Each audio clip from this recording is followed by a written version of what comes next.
Ay nako guys, may tumawag sa akin kanina.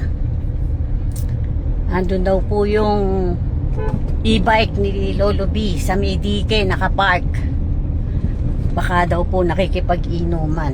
Kaya ayan, pinuntahan namin. Sinama ko yung aking manugang na si Brian. Siya na nagdadrive. Oh. Para kung sakali, sakyan niya yung e-bike. Magpatid na lang siya ng motor. Ay. Sko. Hindi talaga mapakali. Kaya pala naman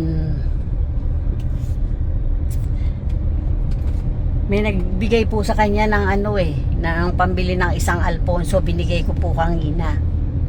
Kaya ayun, lumayas. Akala ko naman mo mag-iikot lang. Kaya pala mainit ang ulo kanina, nakasumpong na naman, gusto na naman uminom, kaiinom lang kahapon. Nakaka-stress na. Ay, Diyos ko. Yan, tingnan natin kung asan nga yung e-bike. Yan, nandito na po kami. Yan, papalig na kami ng Dike. So, kaya nakapark na sinasabi. Wala naman. Ha? Ayun! Brian, ayun na. Ayun sa mangga, kalabo naman ang Ay, ayun na. ko. Ayun yung e-bike niya, oh. Dun, talagang pinakasulok pa ron, ha. Saan ka kaya siya? ayun dyan, sa ilalim, malamang ko. Doon ka na lang mag-park, yun, doon, oh. Sa likod nung... Ayan, sa likod nung truck na yan. Ito. Ayan yung e-bike ni Lolo mo. Ayan. Nahanap ko na yung e-bike. Wait lang guys, titingnan ko muna.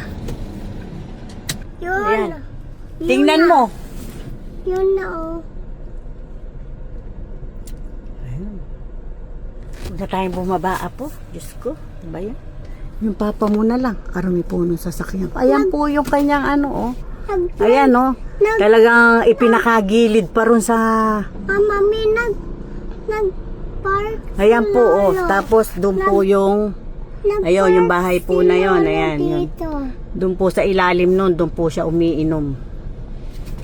Lagi. Pagka Mama, Oh, wait lang guys. Doon